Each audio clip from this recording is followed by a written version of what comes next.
you I look don't like wonderful. my angle, but You my look phone wonderful. is charging, so this is what's I happening. got the Zoom disease. I forget that I have to like look decent for meetings because I'm like, oh, I'm just sitting in my kitchen, and then I'm like, oh gosh. Hey, You're being recorded.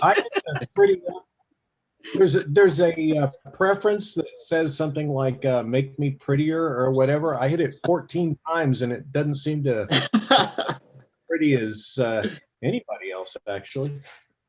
okay, you guys, we're recording and we're live on YouTube right now. So Andrea, pass it off to you. Okay, so welcome everyone to our Sam Flats Recreation Area Stewardship Committee meeting for December 10th, 3:03 p.m. We have from Sam Flats, Andrea Brand, Director, Matt Olding, Sam Flats staff, Molly Taylor and Tom Dillon from the Stewardship Committee, Jennifer Jones from the BLM, and Evan Clapper from the County Commission. And so we can start with budget stuff. I sent you information earlier today. Did folks, oh, we want to start with the minutes. What am I saying? Yeah, I sent the minutes yesterday morning. Did people get a chance to look at those? And is there any edits needed?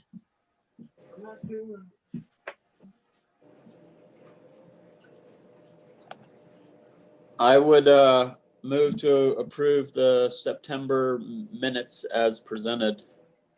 I second.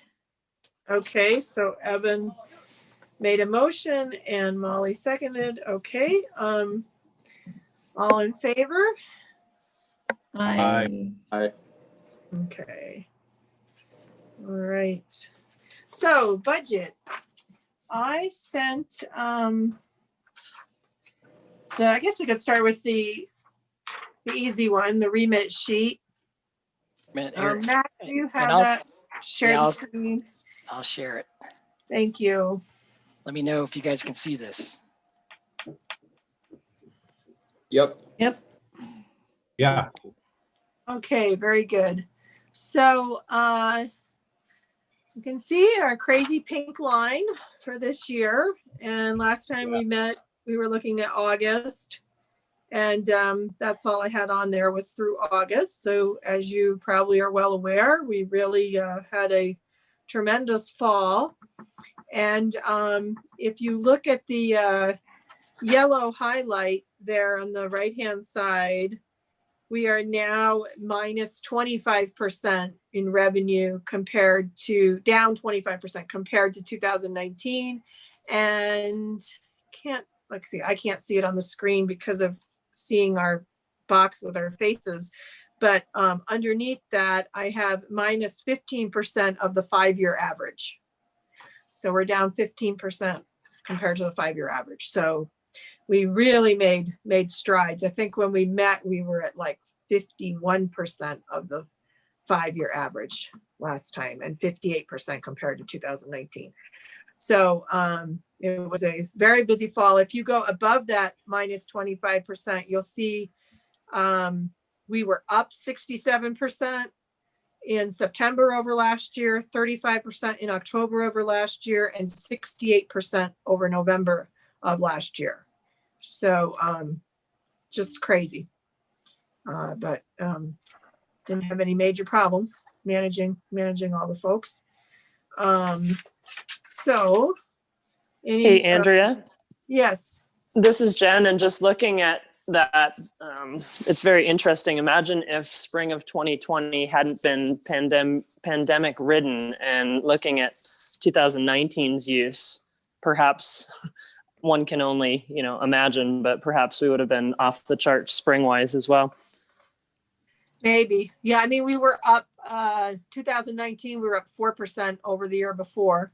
You can see on the bottom of the columns there, bottom row. So yeah, but I mean, just from talking with visitors, there sure was a lot of folks that said, yeah, we want to come this spring. We couldn't. We're coming this summer, or we're coming this fall. I think, but there was a lot of new people over the summer and the fall too. I mean, I heard that more than usual in the booth. Have you been here before? No. So a lot of newbies. So yeah, we'll see what next spring is like. With or without, I mean, we'll have a pandemic, but who knows how it'll Do you be. think, So, I mean, these numbers are fee collection, correct? this is revenue. Mhm. Yeah, and so was the booth staffed in April? No, it was not Okay. staffed in April. We started mid-May with our booth opening, Okay, and the campgrounds didn't open until after Memorial Day, the weekend Okay. after Memorial Day. so actual visitation may have kind of been more linear through here, but we just don't have a way to track that besides fees. No, I usually give you a visitation chart. I did not have time to get to it this time. I can send Okay. it out after the meeting early No, next week. it's no big. I was just I think that there was still people up there, obviously not as much as normal, but if there wasn't anybody at the gate, then obviously fees weren't being collected at normal levels. He means for Right. April. Yeah. Well, it did really drop off once they closed all the hotels. and Yeah, it was campgrounds. glorious. It was really more locals up there, and a lot of them had annual passes. And I mean, we had the feed tube taped up because we were like not dealing with money, but then we started directing people to put money in the just for like a week over at Slick Rock, or a week and a half, and then we were like, okay, we got to open it mid-May because there's just too many people up there, and we wanted to capture some of that, and we were ready by then. We had our booth. We had to get our booth all ready, so we opened it midway. But yeah, I would say the first 2 weeks of May, we or the 1.5 of those weeks, we would have been nice if we'd been collecting already. We lost some. Andrew, do we have a breakdown of how many people bought online, taking advantage of buying a pass online? It was really small. It's in the it's in one of the budget sheets. You'll see it. It was where is it? It was only like $1,700 or something. It's pretty low. It was really low. And even with us trying to encourage those outfitters to have their people buy it ahead of time, we never saw an increase from our multiple emails to them and from BLM and Sam Flats. I'm trying to think where it is. I know last time I looked at it, it was, I can get it on Square, but it'll be harder to get it for the whole year. But I last time I looked, it was like 1,700. It was really low. Okay, I was just curious. Yeah, it's somewhere. We might find it as we're going through the budget. I can't remember where it is. I thought it would be right here on my revenue with comparison to budget, but I'm not seeing it in there. Must be on my. That's weird. All right. Anyway. So, okay. So the next document, we can look at either one, but yeah, let's go to our regular balance sheet. Yeah, perfect. So, I was on the phone with Quinn and with Chris Kaufman and with Quinn in the last few days, trying to understand this, and I still don't understand all of it, but, so just, where did I just put it? I feel pretty confident that their numbers are way off. So, you see where it says, remember last time they were way off under investments? Yeah. They're still It was way in off. the minutes. Yeah. Yeah. So, first, let's start with cash and combined cash fund, though. This was down. This, in my calculations, should be at 680,198 approximately. And Quinn told me that he has not entered the information from Square, which is the way we're bringing in all of our money pretty much. We only have some cash coming into that pipe safe. So most of it is Square credit card system. And he has not put October and November in there yet. And so that has not gone into the combined cash fund. Well, that's going to be a allocations. lot. Yeah. So, right. It's off by 140 right now. It should be 140 higher. And then the investments should only be about 159,000. And they have this 918,000 in there. So we have like $600,000, more than $600,000 that I don't believe is sand flats. Chris Kaufman put in 700 and something. Wait a minute, I have it on here. Back on August 12th, he put 756,840 money into the PTIF, which is the investment account. And he was using averages, and he didn't just do it with sand flats. He did it with road department, all these different departments. And I asked him why that was so much. And he said that he felt that there was a problem with Cassell, in that maybe, I could be understanding this wrong, but it seemed like he said maybe the cash and combined cash fund should be shown as a negative number because he's really trying to put a lot of this money into the investments so that we make more interest on it and that it would actually come back to Sandflats, because before, the way Diana Carroll had it set up, Sandflats was not getting any of their interest except on their investments. They weren't getting interest on when they had a lot of money in cash and combined cash fund. So it was going into the general fund. So he's trying to capture averages of the accounts, whole accounts, and have the interest come back better to those departments, I guess. But I'm still, as you can see, a little confused. So I believe that we are off. But what we should have there is, and I'm sorry I didn't type this to you, but I believe what we should have is 680,000 198, 680,198 in cash and combined cash fund, and 159,000 in investments. So that gives us a grand total of 838,918 of what I believe we really have. I think they've given us $600,000 that should not be there. But that makes sense that they're just duplicating the cash and combined cash fund into the investment fund. So it's a I big think screw up. something like that is happening. Yeah. That's what I think is happening. So I will continue to figure this out, but it's kind of like Chris, the treasurer, knows what he does as far as this investment account, and then Quinn knows what he does as far as Cassell. You know, they each know their own jobs and what they're doing, but they seem to be getting combined not properly in Cassell. So I'll continue to figure it out, but I'm not going to go spend that $622,000. It's not ours, so don't worry. But it'd be nice. Somebody else, I'm sure, would like to have it. So, Evan, do you know anything about other departments seeing things like this on their balance sheets?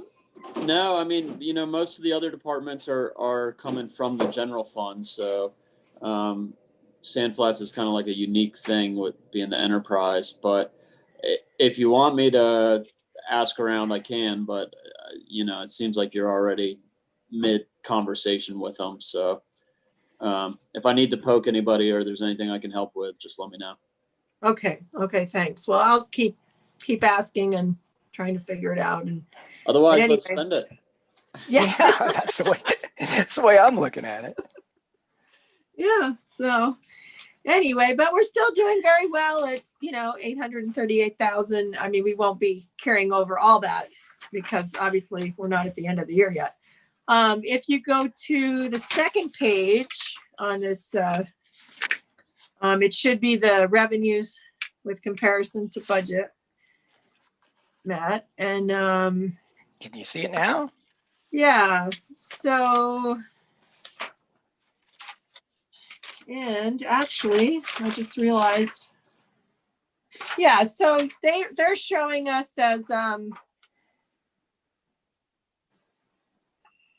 500,000, and my remit sheet was showing 491. So they've got the Sam Flats fees online, which I do not have on this.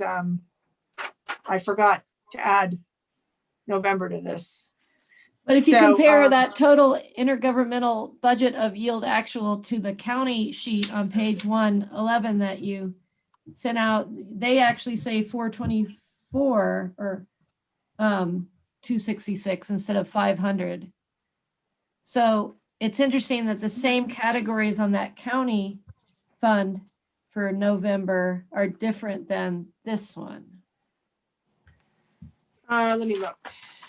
So if you go to intergovernmental on Sam Flats Recreation to the fourth column over yield actual, there they have the 391 from the budget, but then they have 424, 266. Where are you looking? On that grant page 111 of the Grand County, you attached it to go to page 110.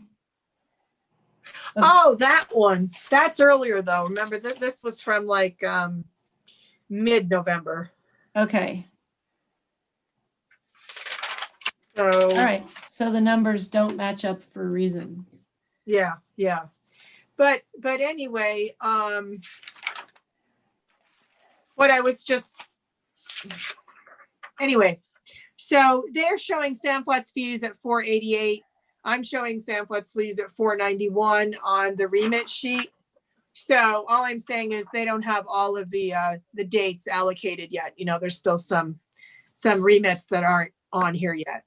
And so that's good though. And then you can see that, I mean, they're close. So that's in line. And then Sam Flats fees online, we brought in 12,360. And last time we met, we had only about 1,700 in there. So people are making their reservations for this fall for the group sites, and they're making them for next spring. And we're earning interest. And so that's about it for that page. Unless there's, and then the last page, if you go to the last column,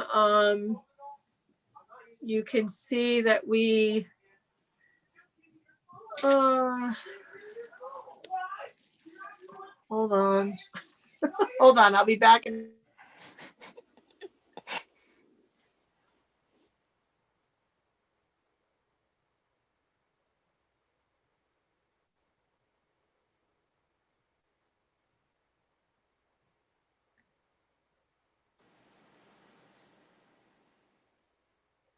So Tom, how was your RV trip?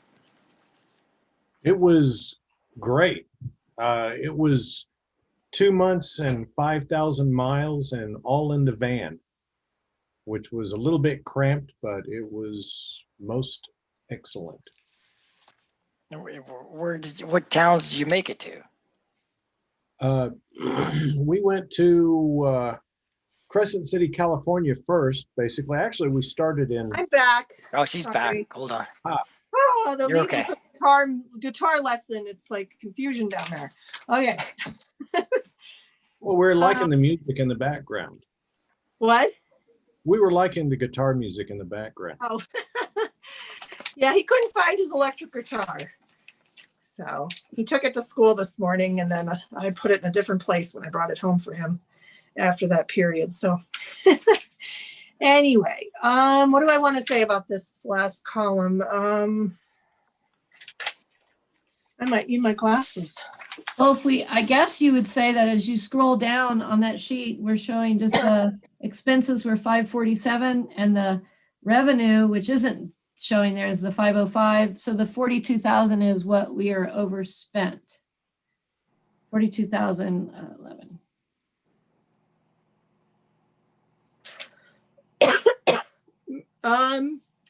Well, we are, yeah, we spent 547 and we brought in, I mean, right now they're saying our cash and our combined cash fund is, well, I mean, this is how much we have. We have more than this. Remember I told you in the beginning, we're at 680. All right. 680,000. So, so what I wanted to point out here was that, you know, you can see most things are, if they're over, they're just a little bit over. Vehicle maintenance, that is going to end up a little more, it's probably going to end up with another 1,000 taken out of that. We're having our 6-wheeler UTV worked on right now. The contract toilet services, I just got the bill for that.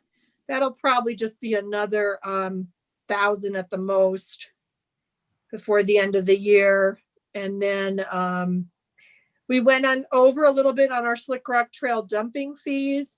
Probably there'll be another 400 there, I'd say, taken out before the end of the year. We did add a dumpster at Fins and Things. We decided to add that just because once we opened up and got busy this fall, I mean, we got really busy this fall with our campgrounds because remember, they didn't open until the end of May this year.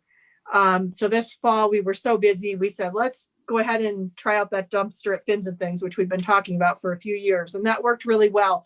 We only had to have it picked up twice a month. And because the Slick Rock one could not handle the trash getting picked up once a week. And the problem was we would empty it Friday and by Sunday morning, it would be packed. And then when people finished putting stuff in it, you know, Sunday afternoon, it was flowing out. And so Monday, it was just a mess. So we got the second one and then we didn't have that problem anymore at Slick Rock. So that's why we're a little bit up, because when I amended the budget, I wasn't thinking we were going to get that busy and that I would do that. So, So the Fins and Things filled up, you know, a couple of times though, versus Slick Rock. Yeah, a couple times a month. And it was the same size dumpster. Yeah, same size dumpster. Slick Rock was every Friday emptied, and then the other one got emptied, you know, like 2 Fridays out of the month at Finn. So yeah, we had a lot of people in a short time. What else? I had to go over in printing and publishing. Some of this, not all of it, about 600, I think, or so, was we reprinted our annual passes early. We ran out of annual passes for the first time ever. And so we reprinted them early. So people really benefited. I don't know if you saw this in the paper, but if you got your pass in November, it actually was punched for January 2022 as expiration. So they got an extra 3 or 4 months. But you know, there aren't that many. It's kind of just a nice benefit to the locals. We don't have that many out of towners. You know, if they buy them, they probably aren't going to be here next November, December. And anyway, so that's what happened with those, because we didn't want to print just a few of them. It would have cost quite a bit. And we didn't expect to sell that many, but we did. They kept coming. Capital improvements, we can get into that in the PowerPoint, but I still have money sitting in there for those shade structures, which I think I have a contractor today, this morning, actually, finally. Oh, let's see. So that's, you know, everything. There's a few things not spent yet in there. And probably will just roll over into next year. I don't. The accounting fees, 40,000. They're going to take that. Yeah. Yeah, they're going to take that. Search and Rescue is going to take their full. It got really busy this fall. I did talk to Jim Webster about it. And so, yeah, so that will be taken out of there. So anyway, any other, I mean, the camp host won't get spent. We never had a camp host this fall. The BLM didn't want us, you know, they weren't having any, so they didn't want us to either. So we stayed in line with that, of course. I do have this inventory office and inventory tools, I think that's going to get combined. I'm buying new cameras for the booth that are going to be able to read the license plates better, because ours are pretty old now. And so I think it's going to be about 2,000 for those new cameras. So anyway, anything else there? If not, we can go to the other one that Molly was mentioning earlier, which is the one where you're on page 110 of the Grand County budget. Well, it's exactly like this, but November, right? Right. It's exactly.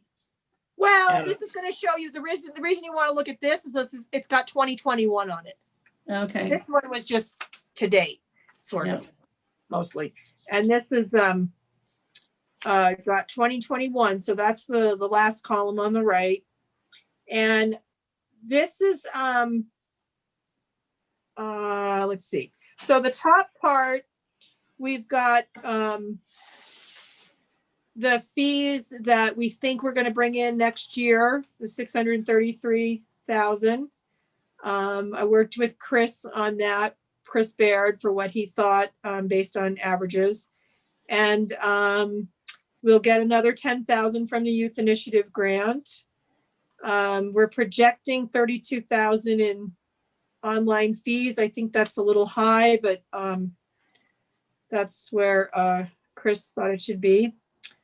We'll see. Matt, you're on page 1. You'd have to go to page 110. Oh, I'm so sorry. Sorry. I was looking at my thing and not the There it screen. I'm sorry. Is that the right one? No, it's all the way to page 110 on this thing. Matt. See, at the bottom, I'll say the page number. You're on 110 page 3. Sometimes at the top, you can type in the page number. Yeah, here. I'm sorry, I didn't look up. I was just looking at my page in front of me. This is a big document. There it is. Oh yeah, it's gigantic. It's the whole county. Yeah, there you are. 110. There we are. Okay. So I was just looking at the right-hand side and showing the projected fees that would be brought in next year, and the youth grant and fees online through recreation.gov, and expense reimbursement. That's when we sell the books in the store, and to Dead Horse Point, we sell the plant books. That's our expense reimbursement. And interest, 4,500. And then if we go to the next page, some changes here from September I wanted to mention. So we're showing 289,000 in salaries because this is showing it with that other position. And also I went before the budget advisory committee on the date of, convinced them to let us raise the seasonal wages at Sam Flats so that they're more competitive with the against the BLM and the Park Service. So this is going to cost $5,000 more next year if all the positions are filled. But it brings us up a lot closer. We're still a little below, but hopefully it'll retain our existing seasonals and bring in some new ones because that's our main competition. And so that's brought it up a little bit from, what you saw last time. What else did I want to point out here? The toilet contract.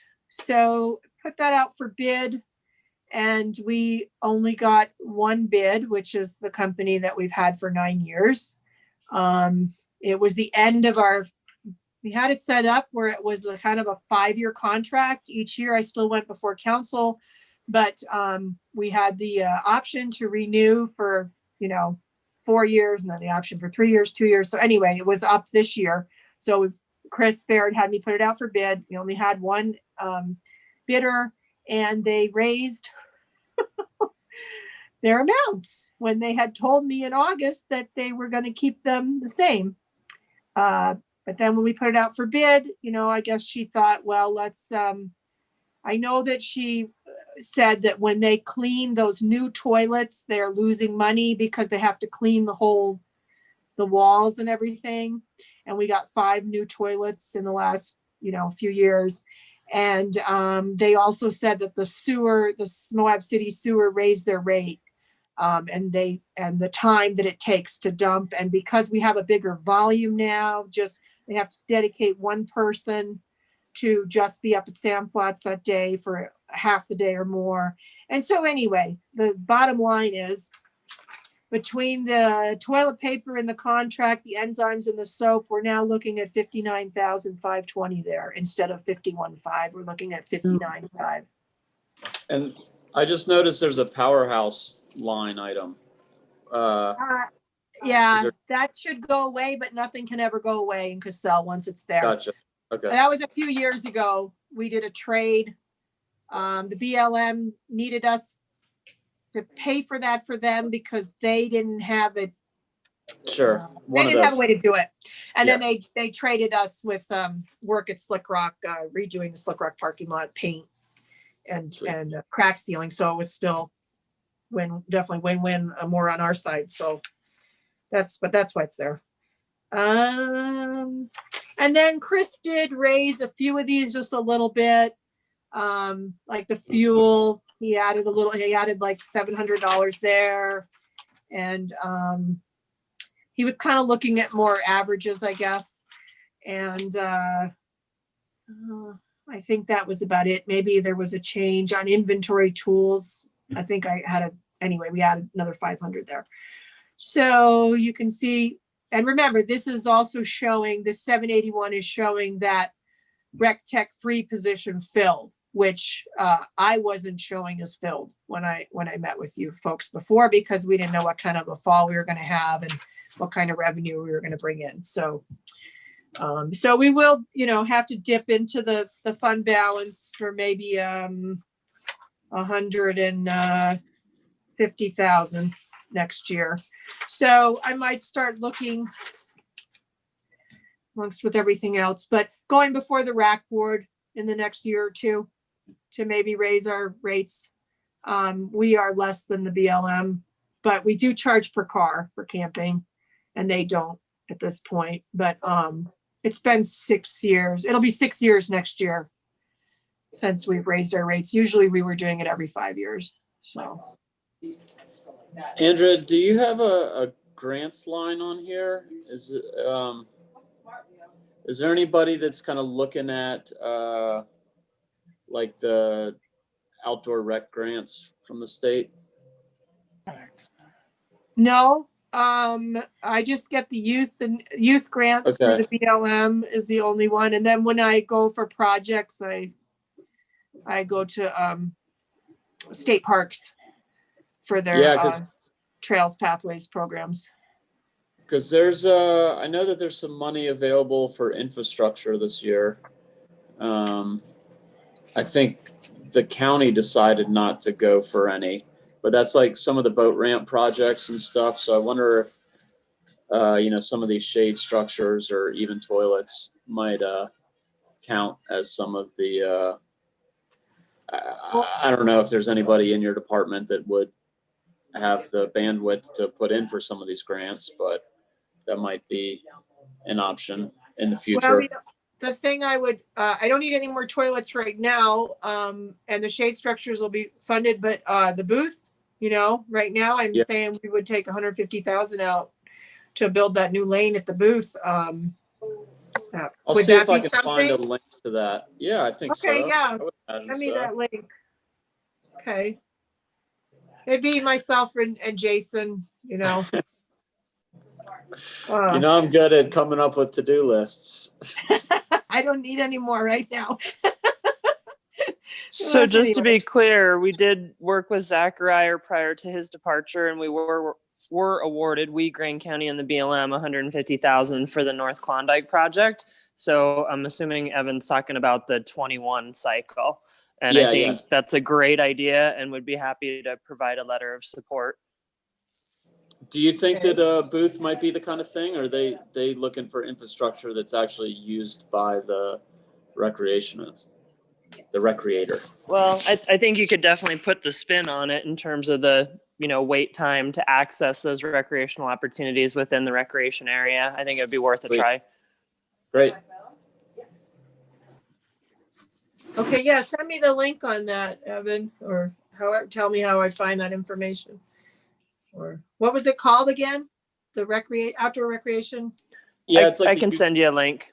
If you Okay. got it right there, I was just Googling it. So Yep. Yeah, I'd be happy to do it. Thank you, thanks, Jennifer. Jen. Okay, so that's all I have for budget, unless there's questions. And what did I do with my, okay. So we can go on to the PowerPoint, I think. Where am I? I got two. We can go to the PowerPoint. Okay, thanks, Matt. So the first slide is the next slide is the shade structures. And I do have 2 contractors interested. I did get a bid from both of them. So just got the second one this morning. So, and you may recall we need to build 4 more of these structures. The BLM paid for some of the metal, we paid for some of the metal, and then they constructed one of these, and we're going to get a contractor to construct the others. They're all ready to go. They're kits that Lee Palfreyman from the BLM made.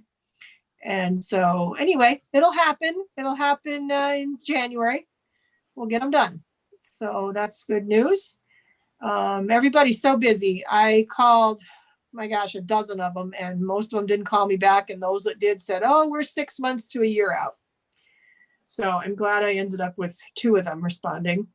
And these were just phone bids because it's going to be under 10 to do the work. And the next one was just, we continued to, I know my follow-up was we decided not to collect in the campgrounds. We talked about that last time. So we didn't collect any money in the campgrounds. We just collected at the booth to keep everybody safe. And, people would come. I think it was nice. A lot of them would come in the morning early to pay for their camping the night before and stop at the booth and just stop in the parking place before the booth on exit and walk over and either self-pay with money or walk up to the booth and pay. So it seemed to go pretty well if they hadn't already self-paid in the night.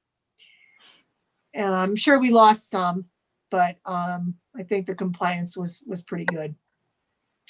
We would drive around and check the passes the best we could. And then what do I have next? Am I into Dalton Wells already? I guess so. So I had a meeting with Evan, you were at the meeting on Monday, right? Yeah, I was there. Yeah, Yep. yeah. So I talked to Tony for probably an hour today, and oh boy, all kinds of things. But I also talked to the sheriff, and the sheriff would like to have a meeting with county commissioners and myself and Tony from state parks, forestry, fire, and state lands, and like Chris Baird, and just talk about it from like the law enforcement point of view.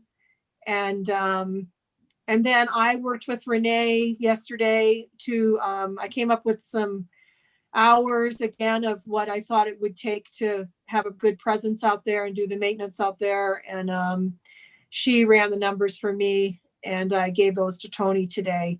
I had already done up, you might recall, I did this before our last meeting, kind of an operating plan for them and how much labor and materials and the costs of that. And then Tony wanted to meet again, to update us, and that finally happened Monday.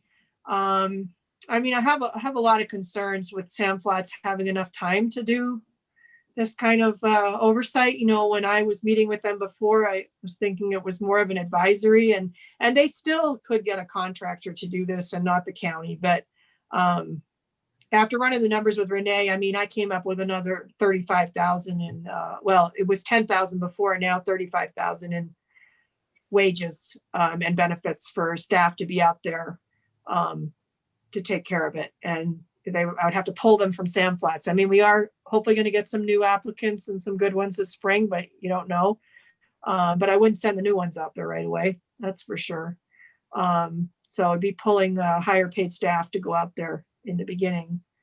Because I foresee a lot of, you know, we all know there's a lot of issues out there. And then we talked a lot, Tony and I, about the construction, and talked to the sheriff too. He wasn't aware of the plan at all, the details of the plan.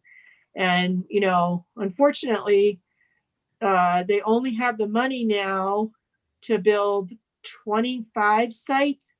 And, you know, there's like 70 existing fire rings out there. So it gives you kind of a little idea of, you know, let me go back. You know, the history of Sam Flats, you remember the BLM, and I wasn't working here yet, but the BLM came up and they looked at existing sites, and Jennifer could say more about this. And they used a lot of those existing sites to make their sites. I'm sure they closed a percentage, right, Jennifer, that they didn't use. Yeah, we tried to make, you know, smart choices as to what was viable from an environmental perspective. And then there were numerous locations that were just by default toilet center type things, and those were not turned into campsites. I think it was somewhere right around 112, 120, even back a long time ago. Yeah. Yeah. So, I mean, what they would do at Dalton Wells is they were going to like try to close 50 sites and have, you know, 25 open, and then they don't have any law enforcement that's going to keep people out of those other areas. And then they want to build nice sites in a third of them with shade structures and concrete pads underneath, because they have to build them to some kind of state code. And, you know, anyway, Tony agreed with me a lot about a lot of my suggestions. I said, well, what I think you should do is just get in there and get enough toilets, get some cheap fire rings, or, you know, fire rings, and have money for patrols of law enforcement and people and garbage. And don't worry about even giving them picnic tables yet. You know, don't give them shade structures. I said, I don't even know if you need shade structures out there. Everybody's there in the spring and the fall. But he explained to me that, you know, this money's from the legislature, and they're going to build it to a certain level. But I talked about, well, everybody that's camping illegally is going to come in and use those toilets and use that dumpster and not pay for it. And how comfortable are those people that are paying going to feel, you know? And it's just a big can of worms. And they're kind of looking for the county to take care of it for them. And I don't know. Anyway, so I totally concur with you, Andrea. And I think from a management perspective, maybe a little brief discussion, not to belabor the point. I don't know what their constraints are with funding and all that, but you made some very valid points that will cause problems if they're not addressed on the ground. Yeah, and they're spending $100,000 on engineering, and there's no roads going in. I said, boy, that's somebody's milking it. I don't know. And I'm sorry, I didn't pay attention, but how does this affect Willow Springs? Because Dalton Wells and Willow Springs are separate. All these discussions were Dalton Wells because it's so I would just forestry, fire, and state land. Willow Springs exponentially. Right, yeah. Right. They close it there. It's going to cause problems in Willow Springs, and that's exactly what the sheriff said to me this morning. And Chris Baird said that just recently Brian Torgerson had talked to him about, hey, can we get an agreement where the county takes care of Willow Springs or something? But I haven't heard. Anyway, I don't know all the details on that. Maybe you know more, Evan. Do you know anything about that discussion? That email that Chris was referencing, that was news to me as well. I know that I know Tony would like to do them hand in hand, and there was that potential land swap or rearranging that that didn't really happen. And so there's a couple of different state managers out there. And so Sitla and Tony's guys are separate. So that's kind of why Dalton Wells and Willow Springs are happening parallel instead of together. Right. And Tony explained to me his expertise is he's really involved with the rivers and riparian zones. And he ended up stuck with this mess as well as his regular job. But he did talk about, maybe they would need to contract it out, I mean, he would prefer it be a government entity that partnered with them, but maybe they would need to contract it out to Aramark or Under Canvas right nearby, or if they were interested, or Rocky Mountain. Reed Pendleton. What's that? That's a private guy who's trying to do the commercial RV campground at the intersection with 313. And so right.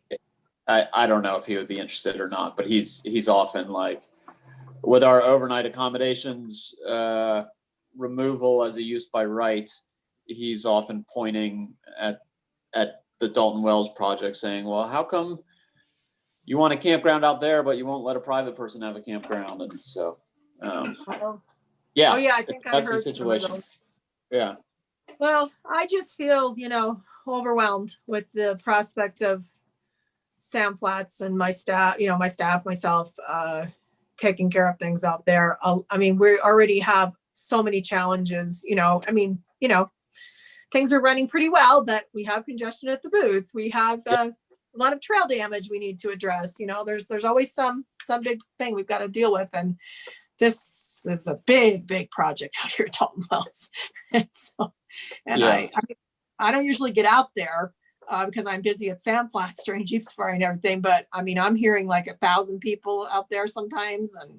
And anyway, not usually, during the big events. So is what Tony said. So no law enforcement. I mean, just no additional funding for more law enforcement so far is my point. I wanted to say from state forestry, fire and lands. Or I'm never going to say that right. Forestry, fire and state lands. Okay.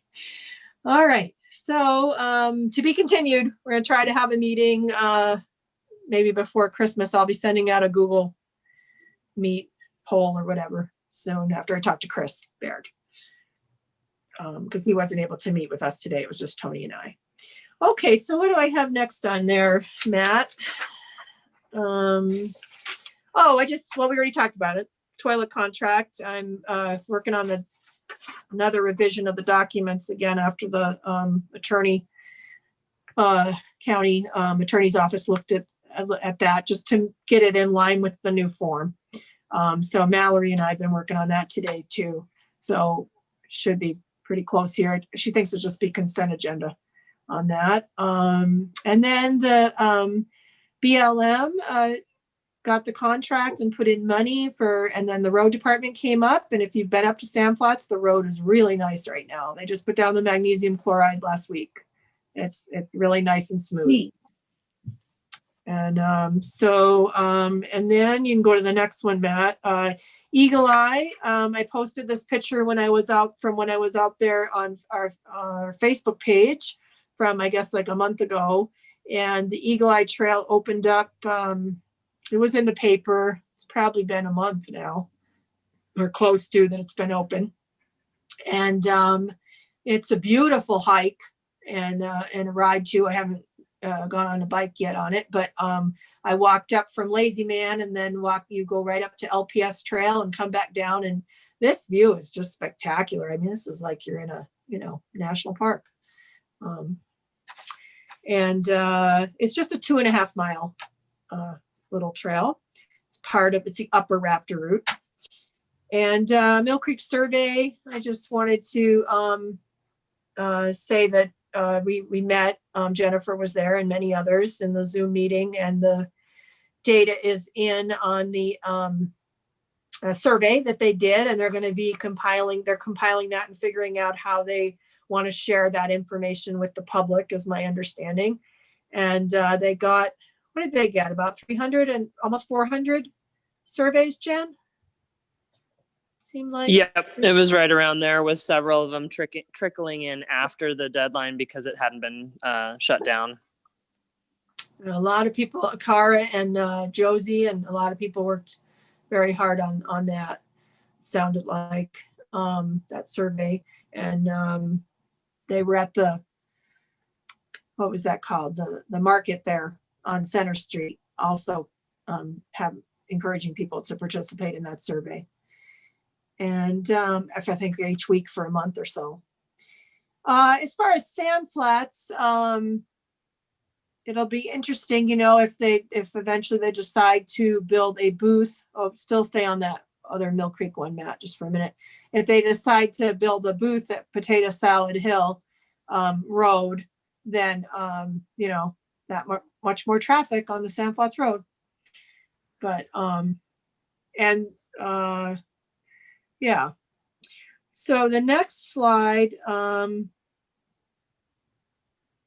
we went out last week, Todd Murdoch from the BLM and Dave Hellman from Motorized Trail Committee. And also he has Extreme 4x4. He's outfitter and owner. And Cody and Todd had put together this map that he just kind of put some pins there of where he wondered if some of these things should be added to the travel plan or if they should be closed. They're mainly like go-arounds, and I knew most of them, but some of them on the west side I wasn't so sure of. So it was good that we went out there and did the route. And Todd felt that most of them were fine and they were close enough to the existing route that they didn't need a travel plan change. And also that they'd been in use for a long time, that they were needed. So was my impression. And I had talked about some of them over the years with Bill Stevens when I was out there with them and asked him if I needed a travel plan change. And he said, no, they're right next to the existing, and there's not really a set width. And so, but then there was one by the escalator that is a route that Dave had been using for a few years. And so Todd said that the Motorized Trail Committee might want to make a proposal to the Stewardship Committee and the BLM about that and see if that gets added as another little alternate route right next to the escalator on the right side of it. It's very steep. I don't know what the percentage of angle is, but it's just like a very vertical wall there. But I guess it gets used when the escalator is full of people in there taking their time getting through, or they've flipped and they got to get righted up. And also they use it, Dave said, for rescues sometimes to pull people out of the escalator. But so anyway, that was a good day out there, and we came up with definitely some areas for some service projects and a few places we need to add a few more signs and painting that we need to get to. So, and then this is the map that the BLM generated to give to the outfitters, to just say to them, in my understanding, Jen, you can chime in, but you know, that this is the route, this is what they need to be traveling on, and not not deferring from, not changing. Yeah, one of the things we were wanting to do, and I don't believe it's finalized yet, so that's news to me, that we have a geo-referenced through Avenza. So regardless of whether or not you have cell coverage, you have the little blue dot that shows you exactly where you are, because so many people seem to be confused as to where they are on Hell's Revenge.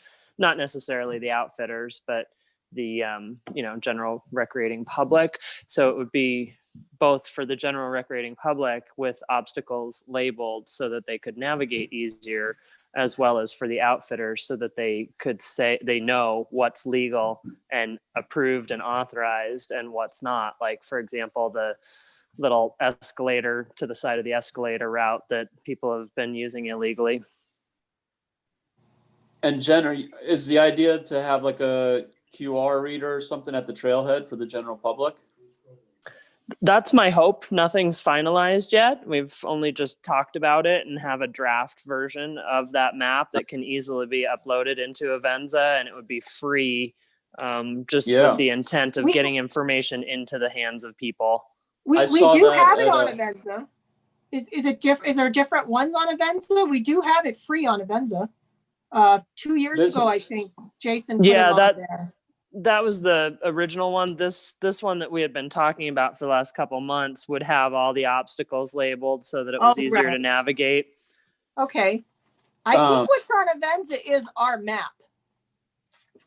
But there's not a QR code or anything like that in the field, is there? No.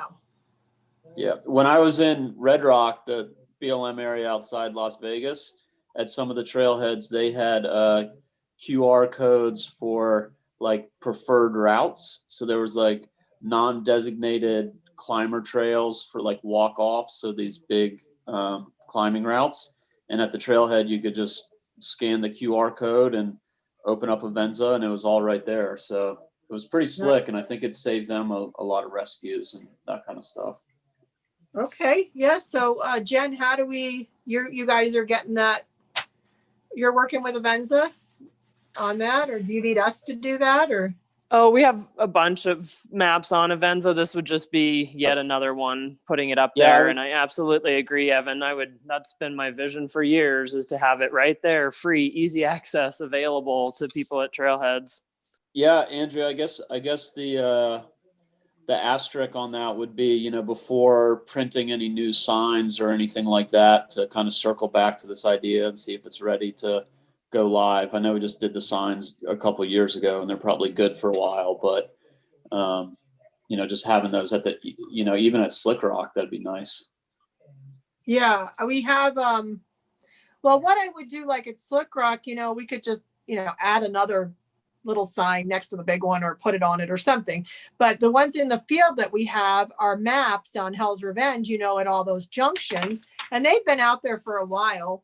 I still have some of them on hand because I always get a few when I buy them, but we could start working on replacing those, updating those, and putting the QR codes on those as well, if that would be helpful. Would it be good to have them when you're already out there, or you just want to have it at the trailhead? Yeah, no, I think a lot of it is like, you're just milling around the parking lot and you're getting ready to roll out or something, and you're like, oh, look, check this out, and you scan it, because it's kind of one of those things where if you do your homework, you know what's going on. But like when I ran into them in Vegas, it was just kind of like this added perk. I thought that I knew what I was doing and where I was going, and I didn't need it. But then when somebody's just like setting it up on a tee for me, then I got to walk past it anyway. I just point my phone at it for 2 seconds, and suddenly I got the map and the blue dot and everything. And we could put the QR code on our brochure too, right? And then they would just take it off of that, and then they would have it on their phone too. So, yeah, sure. Okay. Because we have, I guess what we have on Avenza is different then, because it's just when you go to it, it's just our map.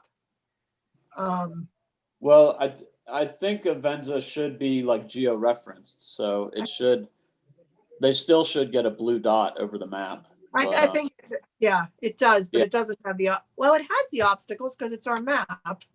I don't know. I'll figure it out. Okay. Talk to Jason, we'll figure it out. Yeah. Hey, Jennifer, why is the BLM relying on Avenza so much? Is there so many other mapping technologies out there? Why that one? That's a great question. I don't know if we have some type of an agreement. I'd have to look into that. But it was the only one back when we started doing this more than 6 years ago. It's been this constant challenge where we've wanted QR codes at the trailheads to provide information for free, travel planning wise. And over time, folks have finally seen the value in it, whereas back in the beginning, they insisted that we needed to be charging for our data, which made no sense. I will look into that, Matt, and see what I can find out in terms of why we're still just with that. We have talked with several other online opportunity providers and shared our data set with them. But as an agency, it's been Avenza. So let me get a response for you. Well, yeah, I was just curious, just with there's, believe me, there's oodles out there. Gaia is like one that I use all the Yeah, time. Avenza's pretty basic, and so it's like a super quick download. It's free. It doesn't have all the layers and stuff like Gaia does. It's pretty much a glorified PDF. And I think that ability, I'm sure Gaia has some kind of like QR reading thing, but I know in education, like when I'm teaching courses, that's why we use it, because you can say, okay, everybody download Avenza right now. And it takes like 2 seconds. And then the QR reader is really, really the thing. It's pretty intuitive program. I'm sure there probably are other ones out there, but I think it's pretty widely used too. Okay, well, good information. So the next one, Matt, is Lions Back Development, I think. The next slide. Next, right. Is that it? Is that it? Yeah. So, Hold did I on. There we go. Okay. I was gonna say I didn't know I was not zoomed in yet. So, let me get my. Oh, I got too many papers here. Of course, you guys know how I am. I'm trying to think. It's something with the sewer, and I have it actually written here. But construction has started on the infrastructure for Lions Back. Anyone that's been up there has seen all the activity. I was just gonna pull up the description. I don't know if it matters that much, but I thought that nothing was going to happen on the right side of the road, and so I contacted Chuck Williams, and he explained to me that it is going, I can't scroll down, there we go. It is going to be a sewer lift station.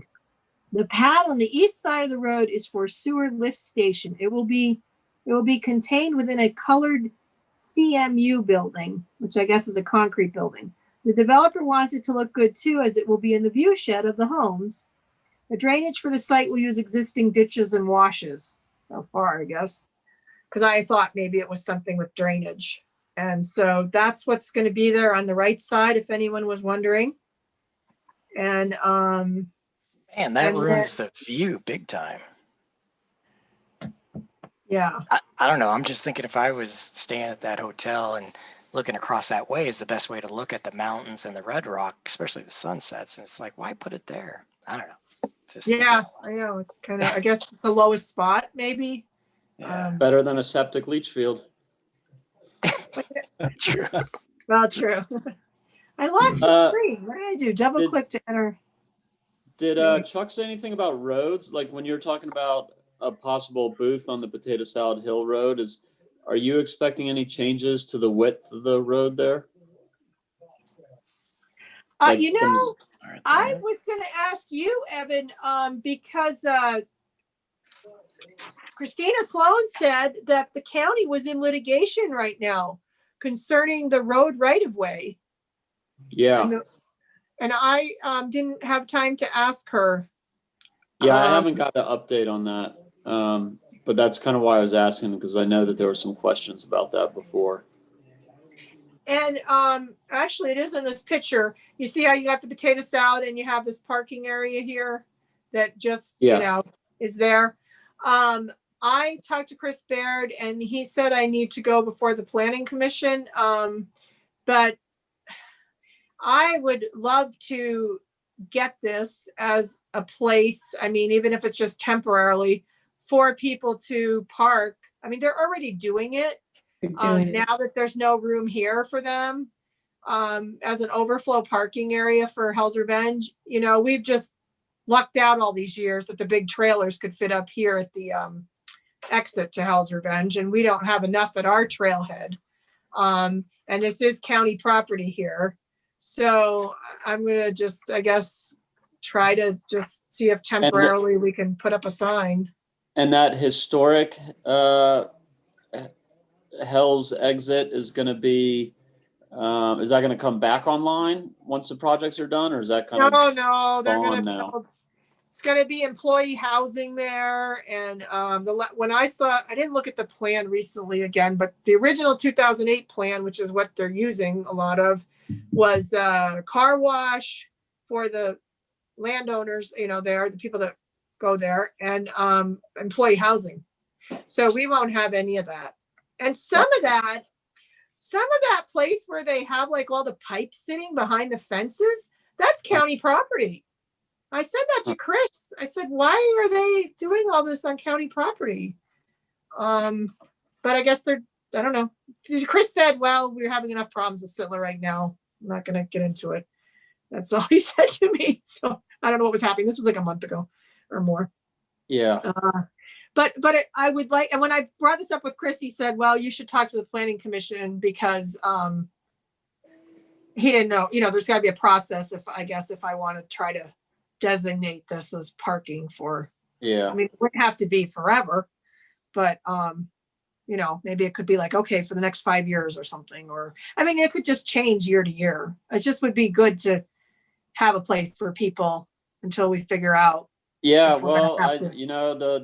the landfill's not going to last forever either. So, maybe that becomes something. Because I don't think you'd want to build on a landfill, but I'm sure you could have a parking lot for a trailhead. Yeah. But in the interim, I mean, people are already parking there. I mean, they're parking everywhere they can along the road and in this within the construction area. And then some of them are seeing this down here. But I thought, well, maybe we could even, come up with some money and expand it a little bit with some bulldozers and push this back a little bit, make it bigger, and put some signs up once I got approval, if I could get approval. So, yeah, well, if we were doing something for the motorized committee or community, I'd be on board because I think I've kind of taken a lot of shots at them lately. So I should. I'm going to ask a general question about, parking and trailer parking mainly. So for the county, the BLM, and the city, is there anything on the plate that they're going to build a parking lot designated just for trailer parking because we're getting more and more of them coming into town? Is there any talk of that anywhere from the BLM side? That came up in the Arches hotspot funding. When they nixed the plans for the parking garage downtown, that was another possibility for use of some of that funds, and it wasn't widely supported in the community. So it's a little odd to me as well. But I think they're, between the Lions Park Trail Hub and out at Osta, the city and the county don't necessarily have pieces of land, and they weren't interested in purchase. It didn't seem like the best use of the land that either of those organizations owned, and they didn't really want to use the funding to purchase private property.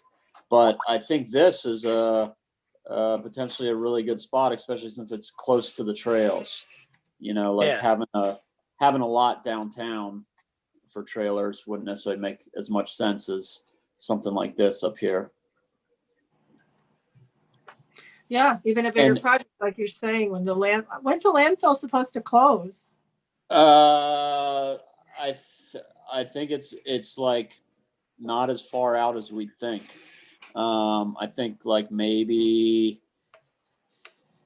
I want to say best case scenario 12 years or something. I mean, part of the mulching that they're doing now was to try to extend the life of it, and they're trying to divert more stuff up to the Klondike landfill by the airport. But anytime there's a big construction project like commercial building, there's always a huge spike in how quickly that fills. So I don't know the answer. I should know, but I don't. That's okay. I could have looked up too. I wasn't thinking about the landfill. I was just thinking about that little parking lot there. Yeah. And then also,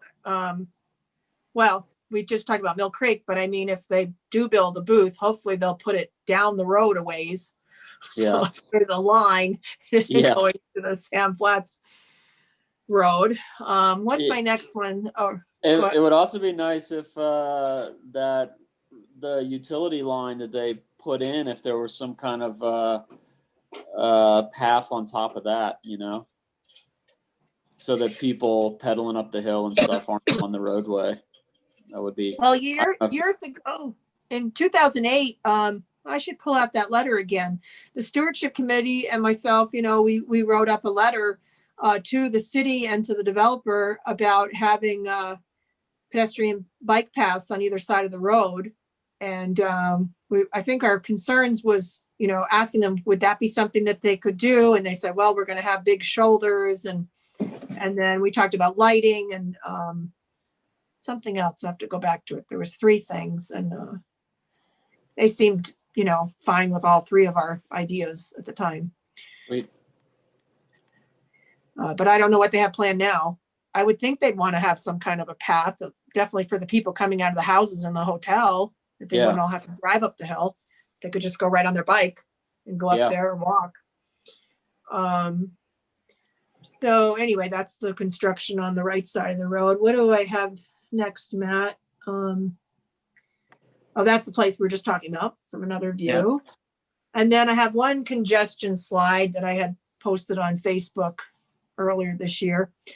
And I did, Evan asked me to put this on the agenda, which is really good. I just wanted to, and I did write back to Evan that, and you saw in the remit, you know, just how busy we were this fall, you know, record busy.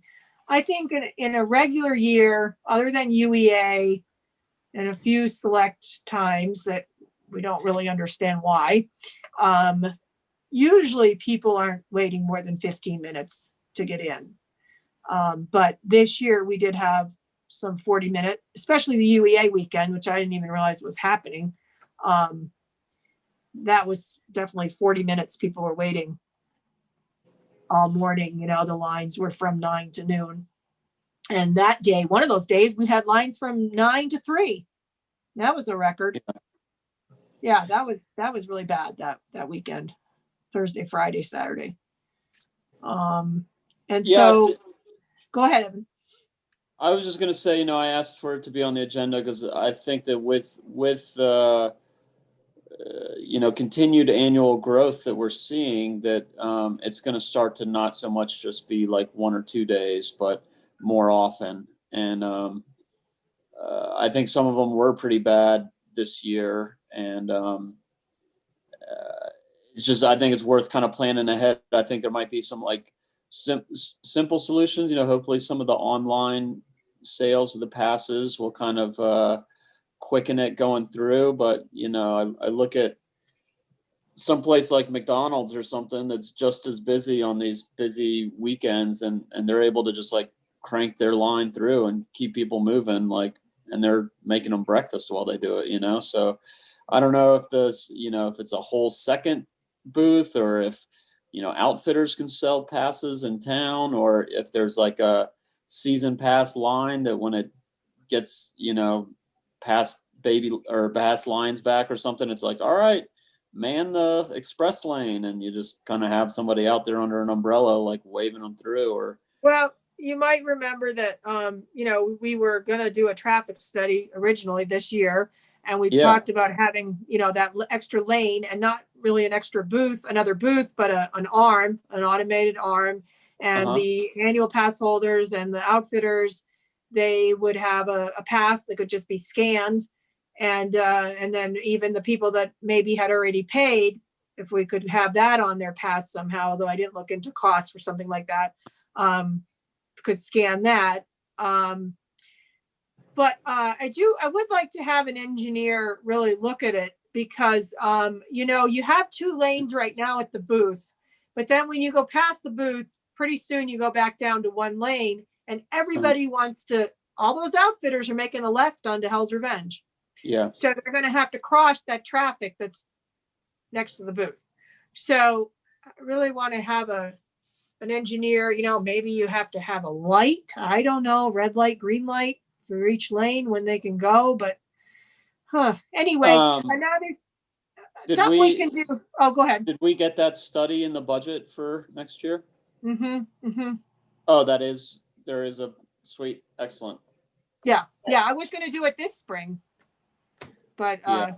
with Jones and DeMille, I talked to them, and what's the other thing I was going to say? But in the interim, I talked to Todd and Sharon at the BLM and Jason at Sandflats, and we were like, well, maybe we could just go talk to the rental companies and see about just selling them like a batch of passes, and we have to figure out how we want to date them or whatever, mark them, and they would buy, 500 passes from us, day passes, and then everybody that rents, they just give them one of those passes. But we have to somehow, we don't want them to keep using that same pass over and over. Obviously, it's just a one-time use. Yeah. But because, and then remember, this year it is really different with everyone having, unless they have an annual pass or have already paid, they have to get out, walk over to the booth, put their credit card in. Once they get to the booth, put their credit card in. It's very fast, but it's that taking off the seat belt, especially in those UTVs. They have those complicated belts. It's a rental. Yeah. They don't understand how to open the door. They don't understand how to shut it off, turn it on, all that. Yeah. So I there's, mean, I guess that was kind of my point with like the fast food analogy is like there's a certain order of operations or just like the way that you do things that can expedite it, So if the booth is like the choke point, I mean, I don't know, maybe having a sign at the beginning of the island that says, prepare to get out of your vehicle. I mean, they all see the car in front of them do it too, and it amazes me that they act surprised when they get up there and they're like, oh, you want me to get out too? But I know it's kind of, we could maybe have more signage. I mean, once this pandemic is over, then they won't be getting out, and things will move quicker. Yeah. And for Evan, for me, for working up there, one of the main things is I think how to speed it up faster. If we can get more people to buy online, and then they just have it on their phone, and so they get to the booth, either they can just scan it, or somebody's there and just wave them through, and it gives them a green light, red light, or whatever. And to me, that'll speed up a lot. But also, too, probably the slowdown process is when somebody wants to go camping and they've never been there before. They ask you so many questions, and you're like, you got to educate them about where to go, where's the best place to go, or you get the rental people who are like the automated kind of like pay or swipe or station, a little further back, and then you either talk to the human being at the booth or you swing right once you're already through the automated gate or whatever. So I think you're on the right path with having an engineer look at things and come up with options, because I think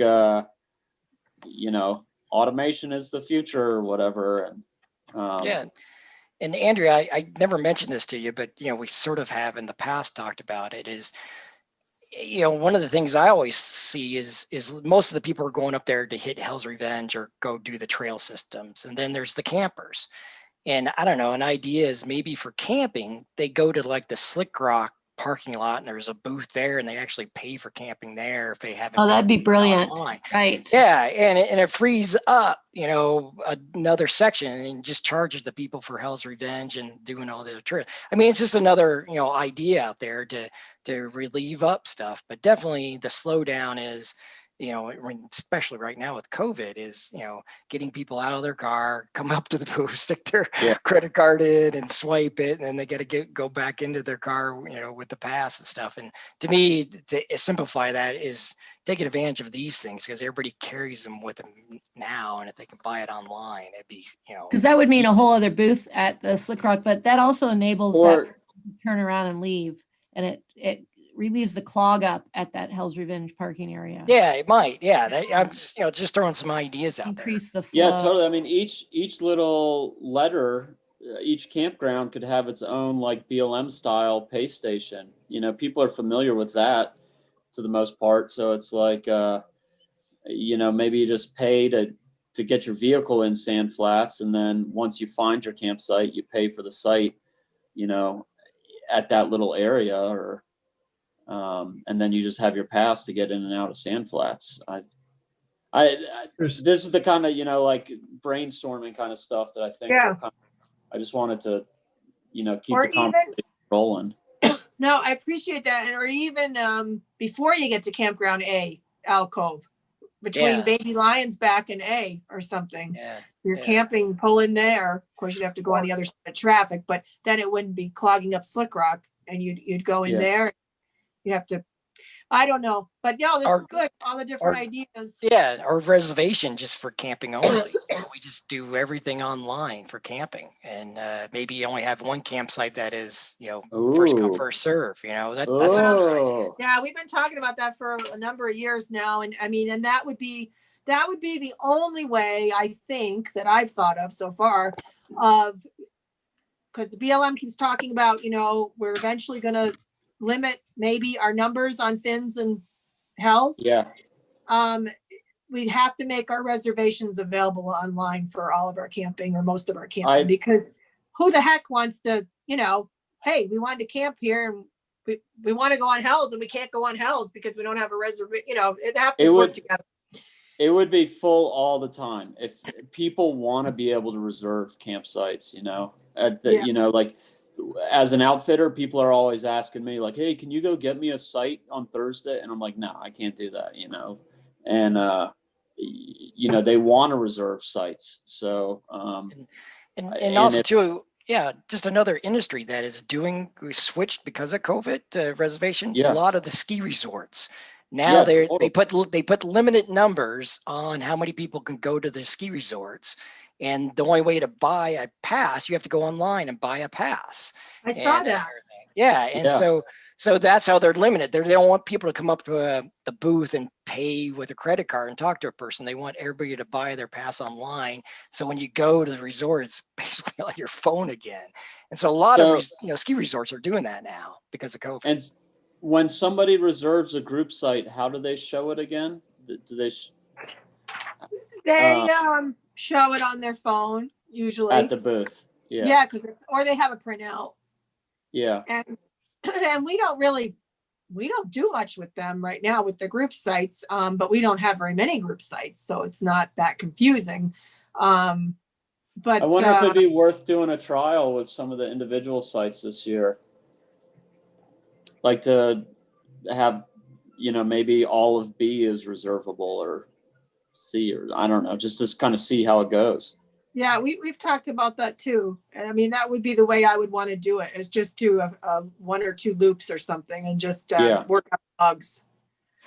Jennifer, was the BLM thinking about doing more online reservations or just staying as is? Yeah, no, we've been working on it. In fact, we have a pilot program that was supposed to be effective through rec.gov in April of 2020. We've had some technological challenges, and obviously the pandemic didn't help that. And what that's for is a mobile payment option, alternative fee payment. So at Horse Thief Campground on 313 and Big Bend on 128, they would be the 2 test cases. Would be installing a satellite with a very narrow URL so people can pay with credit card right there on site.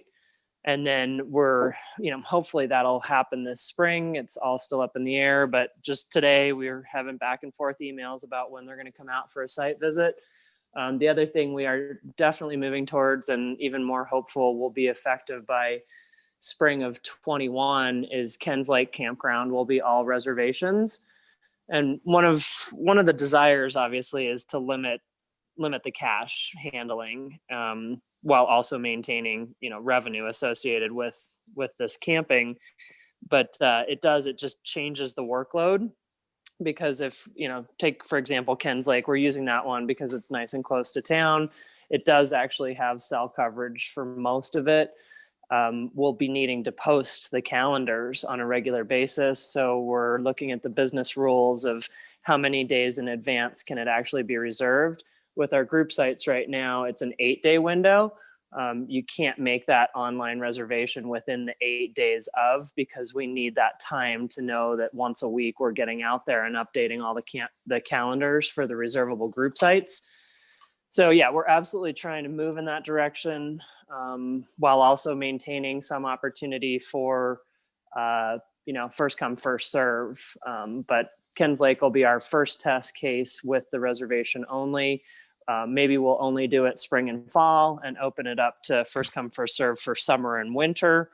And then I'm very hopeful that somehow we can get alternative fee payment realities, because so many of our campgrounds just have zero connectivity in terms of cellular.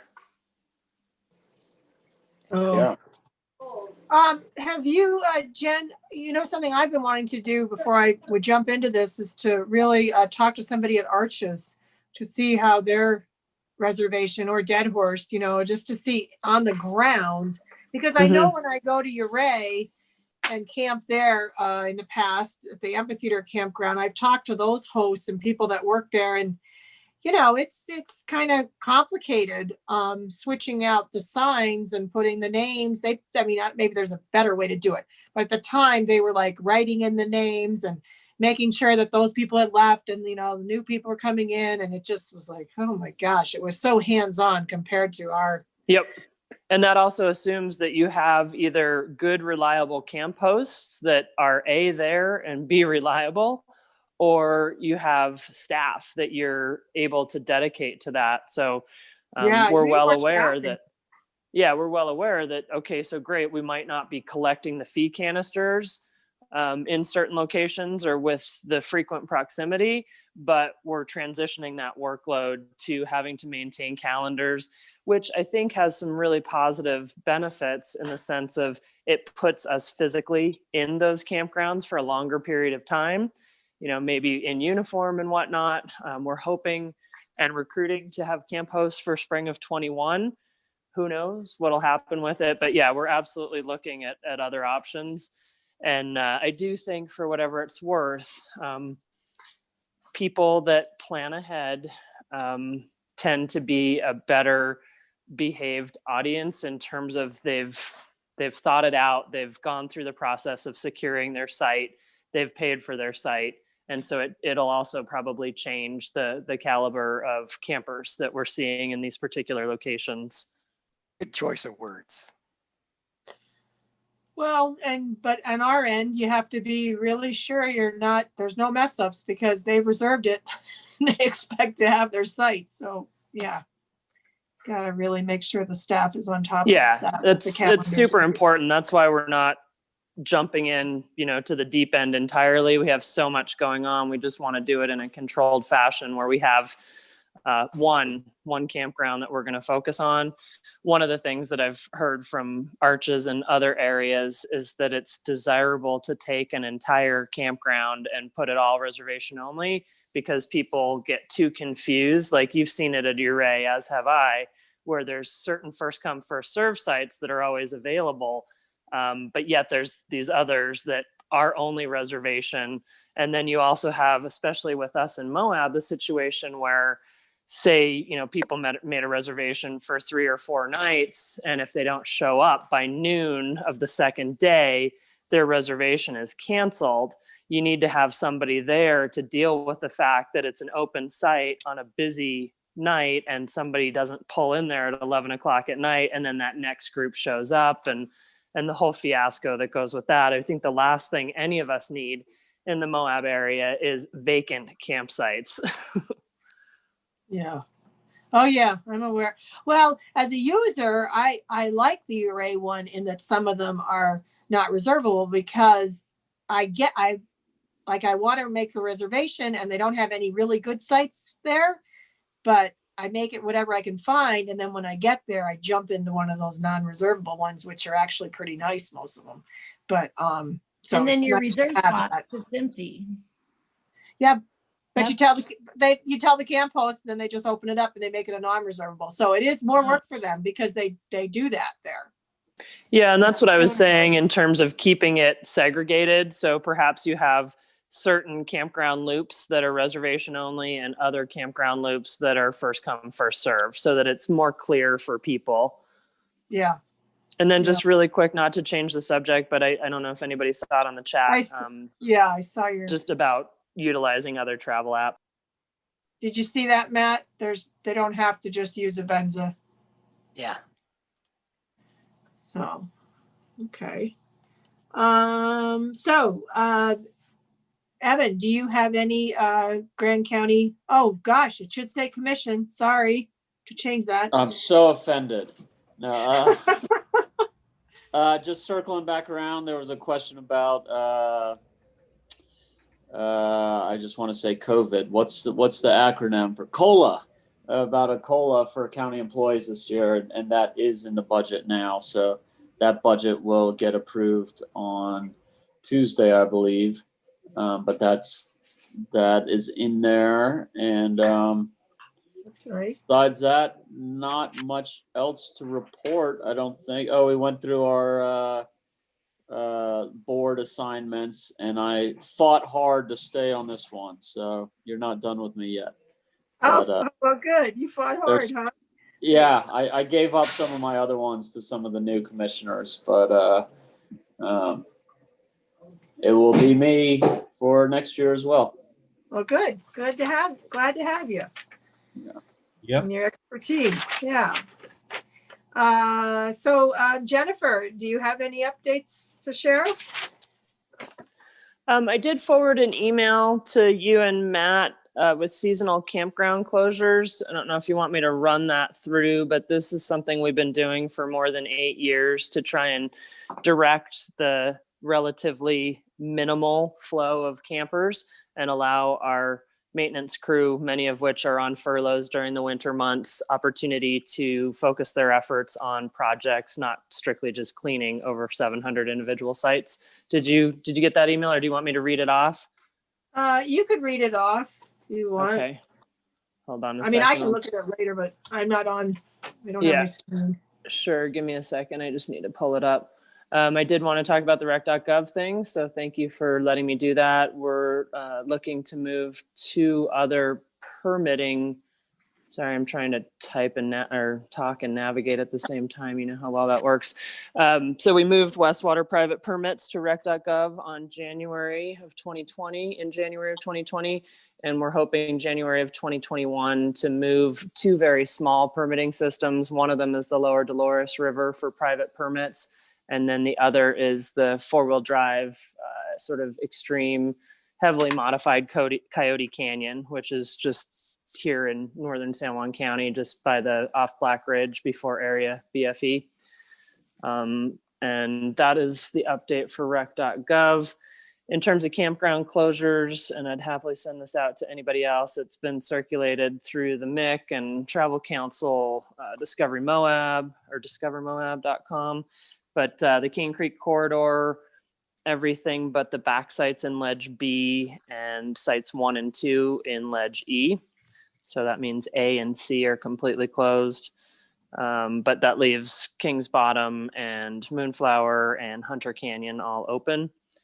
279, we have closed Williams Bottom, and we just completed some improvement projects there, additional gravel, all new site posts, and we're working on replacing the fire rings and some picnic tables. Bless you. Bless you. 313, the 2 loops in Horse Thief, the Buckskin and Cayuse, and then Horse Thief group sites, all 5 of those. And then the Lone Mesa group sites, all 5 of those. I should mention we have installed a number of gates over the last year and a half to help facilitate actual closure. Those gates, due to our learning opportunity with the tragedy at Arches, are secured and locked in an approved fashion. Over on 128, the lower end of Big Bend Campground is closed, as is Upper Big Bend, Hal, Oak, Hiddle Bottom, as well as the Hiddle Bottom group site, and then the 3 group sites at Dewey Bridge. I should mention, I don't know if anybody's seen it, and I can't remember the quantity, but it was huge. We're doing improvement projects in Big Bend with gravel. We put many, many tons of gravel in the Big Bend bouldering area, and then also working on Upper Big Bend and Goose Island as part of the Riverway Improvement Project. What else do we have? Ken's Lake, those 2 loops, the middle and western loop. And that is it. We do have some Great America Outdoors funding supposedly coming, but they keep kind of changing things up on it. So I don't really know what will really happen in the end. I do know that supposedly there is funding for the Canyon Rims Road, the paving of the section from the Needles Overlook. I'm sorry, the intersection of Needles Overlook out to Needles Overlook proper. And then the second phase of that would be from the 191 to the intersection with Needles Overlook. We do have a deferred maintenance project that probably won't start until November of 21. And we've been working with the outfitters, the permitted outfitters, and that's for boat ramp improvement at Ida Gulch and Dewey Bridge. And there's a third one. What is it? It's totally escaping me at the moment. Also, the Great America Outdoors funding, we do have some available for improvements to the Poison Spider access road. So we'll be paving that to improve the safety of all those road bikers that are constantly trying to skirt all the gravel and debris that flows down from that. I'm sure there's a million other things, but that's what's on the top of my mind. Does anybody have any questions? Oh, I should say, like I mentioned earlier, in partnership with Greene County and the Utah Governor's Office through the Outdoor Recreation Grant, we hope to break ground on the North Klondike Campground beginning in late January, early February, and the Federal Register notice has not been posted for that yet. So the hope is that that will sometime spring show up. And then that will limit that area, including that little piece by Clonzo adjacent to Arches, to designated campsites only. One other thing you probably saw, we installed a toilet in Hidden Valley Trailhead. Been working with a number of the neighborhood residents there who have concerns of overflow, and we'll be doing a slight parking expansion there, basically just squaring off of that parking lot to hopefully maximize efficiency. And so there'll be an EA for that this winter. I also did finally have success after months with the All Trails app. I can't actually have a real person's name that's communicating with me, but we did get some additional language added into 3 trailheads. That's Hidden Valley, Mill Creek, the Highland entrance, and then Professor Creek, Mary Jane, about adjacent private property and respect for neighbors, noise, and all that. So if you're an All Trails user, please take a minute to peruse that. And, you know, the challenge with that is somebody would have to actually read that information, but the attempt is to get that there in case people care. Was that a request from the property owners? Yeah, we've had numerous complaints since even back in April and May. Professor Creek has just been overflowing, and you talked back in the spring. You know, I think it was actually Memorial Day weekend. I was with law enforcement out there, and we were talking to these huge groups. There were 63 vehicles parked out there, so they were all the way down the road. Yep, and down by where the old Professor Valley Field Camp was. Oh yeah, we heard about it on All Trails. And if you want some entertainment, you can read through the comments and the reviews of some of those trails, and you'll recognize a lot of locals who have put in scathingly negative reviews of those trails in an attempt to deter people. Oh, So, I mean, it's sad, but it's what we're dealing with. It's reality. We all did too good a job, right? Everyone wants to come here. Yeah, as I said to you on Wednesday or Tuesday, whatever day that was, Andrea, I really think that this spring is going to be through the roof, unprecedented busy. And so we're just trying our best to brace for it. I share anecdotally, I probably should share the photo, but the 18 cubic yard dumpster at the Horse Thief Campground filled up every 7 days for 7 weeks, with the exception of that middle weekend in October, in which case it filled up and overflowed in 7 days to the point where they brought up a second dumpster, and the overflow filled half of the second dumpster, and we had to dump the second dumpster in 4 days, which is just staggering. And Well, these that are the was like large- us. Slick Rock wasn't enough. Yeah, these wasn't are as enough for large the as they first time. have. They're the 18 Yep. cubic yard dumpsters. That's what we have. That's what we have. And yeah, I know. Just so many people. Well, I'm hoping it won't be as crazy. in We'll the just spring. go put another monolith like in Fruta. No. That's too close. They'll leave horse thieves. Well, Well, Well, I have to say, we appreciate everything that the Sand Flats Stewardship Committee and all of Andrea and her employees do to manage that piece of the puzzle, because that is one amazingly valuable piece of the puzzle that even one of our BLM employees called the park the other day, which was a little shocking, because I think most people really do think that the Sand Flats Recreation Area is a state park or a county park or it's some kind of park. So thank you for helping them to understand that they should behave even better within your constraints. keep trying. New challenges. I'm the big one next year is figuring out the booth congestion and all that and improvements. And like you said, limiting numbers down the road here and on the trails. And then the other big one is, and I have to talk to Bill again. I talked to him a few months ago, what are we going to do about when Raptor Route is completed in the next few years with all those cyclists coming up, down and onto the Sand Flats Road. So I see those things as big projects. And the parking issue, hopefully I can get that property designated there at the exit for Hell's Revenge to not Yeah, have I to- think that's a great idea. And you were on the call with Mary McGann and Mayor Niehaus and Nicole, my supervisor. BLM we don't have the property that I can think of. So if you guys have brilliant ideas, let me know. But the moratorium and the concept of everybody trailering to trailheads, I understand the concerns, but it also breeds additional concerns in terms of space and all those other issues. As I said, it's not just the UTV folks that won't be able to get into the trailheads with their trailers.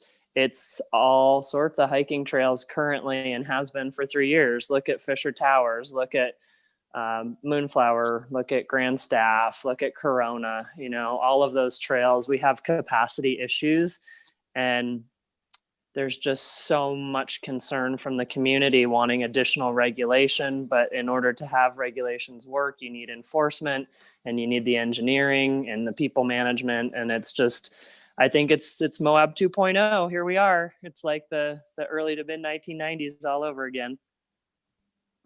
Right. Well, I would just like to be able to have them park on that property there at the entrance to Potato Salad Hill, because I would hate to have to expand that parking lot at Hell's Revenge. I mean, it would just look so built up there, it would just lose a lot of that natural feel there past the parking lot if we had to double the size of it. Oh, well, here's a whole solution. If you want to access Sand Flats, you have to drive around the LaSalles. There. That'll limit people. People were coming through Sand Flats because they couldn't. I know, but this is different, but similar in that they were driving up the Sand Flats Road to get to Grand Junction because they couldn't leave town on 191. Yeah, I've that had happened. people doing That really did happen. And yeah. Well, for the loop road too. Yeah. So, okay, well, that's all I have on my agenda, unless anyone has anything else. We can adjourn. We almost went to 5. Boy, last time was only 1 hour. Molly motions to adjourn. All right. And I saw Evan's lips moving and talking. Evan, so, yeah, you're on mute.